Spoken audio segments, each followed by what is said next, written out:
الرقاق الطري اللي هو زي الجلاش، اللي انا شخصيا بفضله عن الرقاق الناشف. وطبعا في العيد دي بتبقى صينية الرقاق دي حاجة اساسية جنب اللحمة والفتة.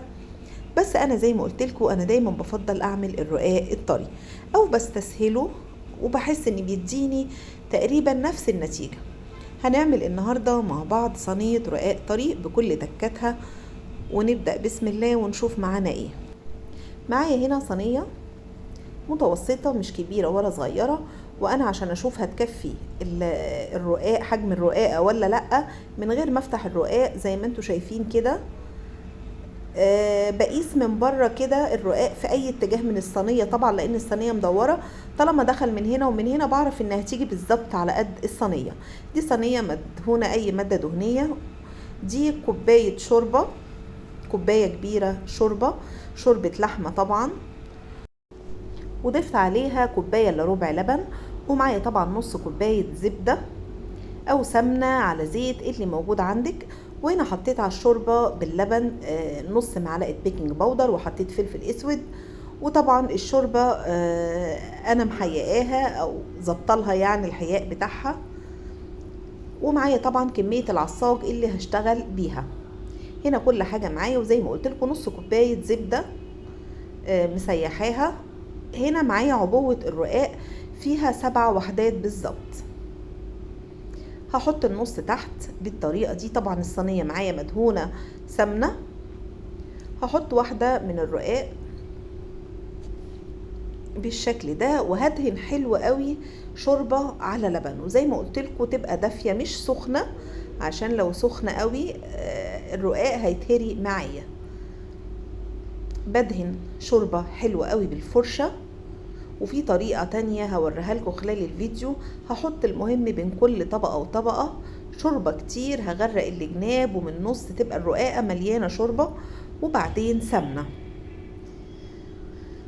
وعلى فكرة في ناس ممكن تحط الشوربة باللبن تحط عليها الزبدة بس ما بتديش نتيجة حلوة. انا جربتها، انا بحط بين كل رقاقة والتانية بحط شوربة بلبن دافين، وبعدين بدهن سمنة بالشكل ده عشان السمنة تبقى باينة كده، وهي اللي تورق لي طبقات الرقاق.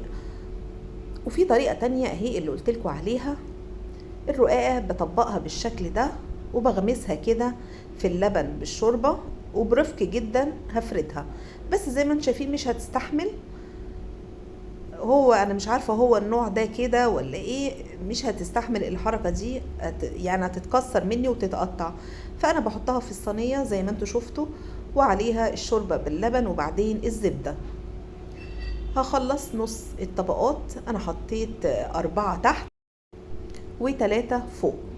حطيت كمية العصاج اللي عندي، وبعدين هكمل بنفس الطريقة ال3 وحدات اللي فاضلين. يعني انا بحط نص، بقسمهم نص تحت وبعدين اللحمة المعصجة ونص فوق بنفس الطريقة.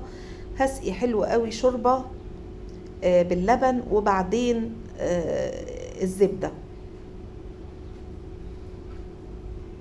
بالشكل ده لغاية ما اخلص الكمية كلها. وبدهن حلو قوي والجناب طبعا عشان الرقاقة تبقى طرية معايا ما تبقاش ناشفة.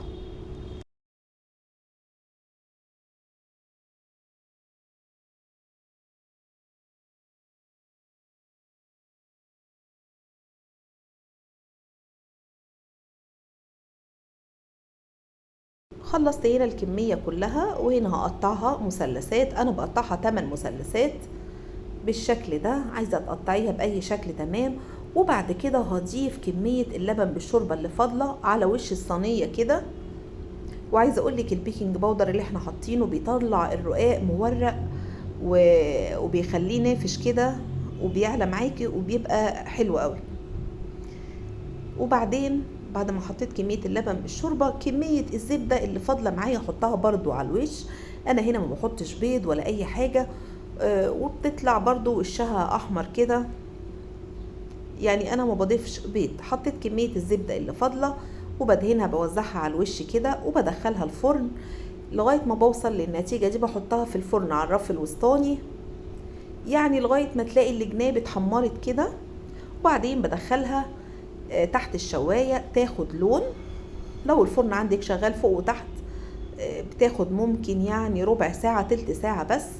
انا ولعت عليها الشواية خدت اللون ده، واول ما تطلع لازم اغطيها، لازم عشان الرقاق يطلع معاكي طري لازم تغطيه ما تسيبهوش في الهواء. انا غطيته بصينية وسبته لغاية ما هدي، يعني 5 دقايق 10 دقايق، وبعد كده النتيجة اهي زي ما انت شايفة.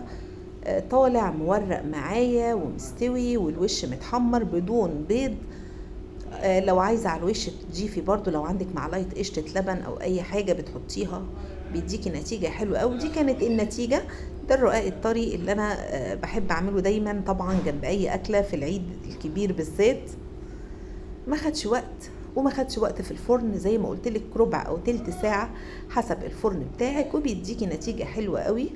وشايفة من تحت برضو مستوي واخد لون حلو جدا وبيبقى خفيف قوي.